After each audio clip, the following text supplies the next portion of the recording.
Welcome back, 602 Rose Show. In the studio today, doing something just a little bit different.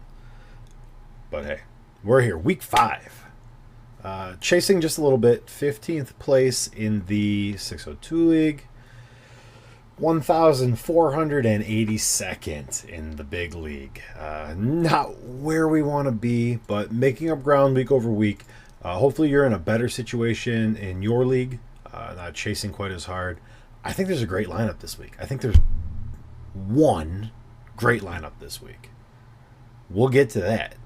Pricing, Sam M and Devin still at the top. Thomas N right behind them. Now, if you remember, we had a split episode with all the drama, the boyfriend showing up in New Zealand. He flew himself there. Okay, all right. So we did not have a rose ceremony. So there are guys that are going to go home relatively early in this episode. Now, what we've seen with these kind of drama edits before, this might be 30 minutes. The first 30 minutes of the episode is going to be this first rose ceremony. So hopefully we get 2 rose ceremonies this episode. If they don't get back on pace, the next 3 episodes are going to be brutal. I'm working under the assumption that they get 2 rose ceremonies in. Understand that might not be the truth. So what we do know is that Sam N already went home.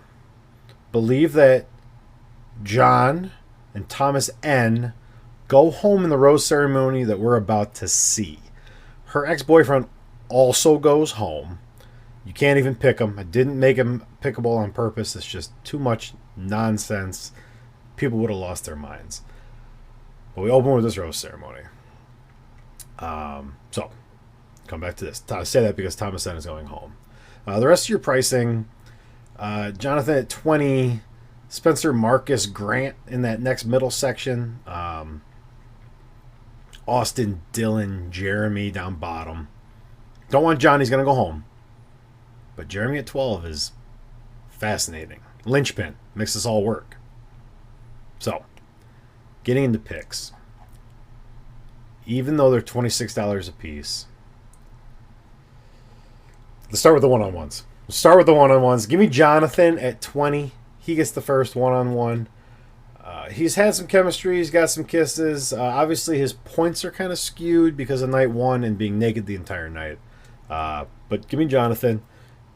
Your second one-on-one is Grant. I also want shares in Grant. 16. It'd be ridiculous not to have him in. He doesn't go home. Give me Grant with the one-on-one. I know the one-on-ones have been low scoring. Maybe this is where we start turning around. I think the drama edit's still going to be there. Speaking of, give me Sam and Devin at 26 apiece. With Jonathan at 20 and Grant at 16, they're undervalued. You can eat these $26 guys. I want all the drama. Devin might also win the group date rose and some extra time. We see him having one-on-one time following the group date. Don't necessarily know if that means he wins or wins the group date rose, but we want those shares. On top of all the drama that him and Sam are going to have, there's no way you can't have Devin in your lineup. If you wanted to pivot off of Sam, I'd be okay with it. But you'd have to make a hell of an argument because the dude just puts up points. Now, what makes this all work is Jeremy at 12. John Mitchell also at 12. Believe he goes home in this first rose ceremony. If he doesn't go home in the first rose ceremony, he's going home in the second one. But Jeremy moves on. Jeremy's Jeremy's final 4. So he's got to do something at some point. He's got a one-on-one coming up here, maybe next week, depending on how these episodes start falling. So I'm not expecting much from him this week, but he'll get 1 rose. He has potential to get 2 roses. He doesn't go home. So with him at 12, being able to fit in Sam and Devin, I'm doing that every single time. Jeremy could literally get 0 points. Having Sam and Devin is going to be worth it. I think this is optimal lineup this week, which means it won't be. I've come to accept that. But Jonathan, Grant on the one-on-ones, Sam and Devin for the drama, Jeremy maybe for 2 roses and not getting eliminated. That's my lineup. I don't see a pivot. I don't see a pivot. Hit me in the comments or on Twitter if you think there's a pivot there. I don't see it. So hopefully we start getting one-on-one dates that have some substance to them. But this scoring change that we made to accentuate the drama edit, it is putting up points. So get your drama, guys.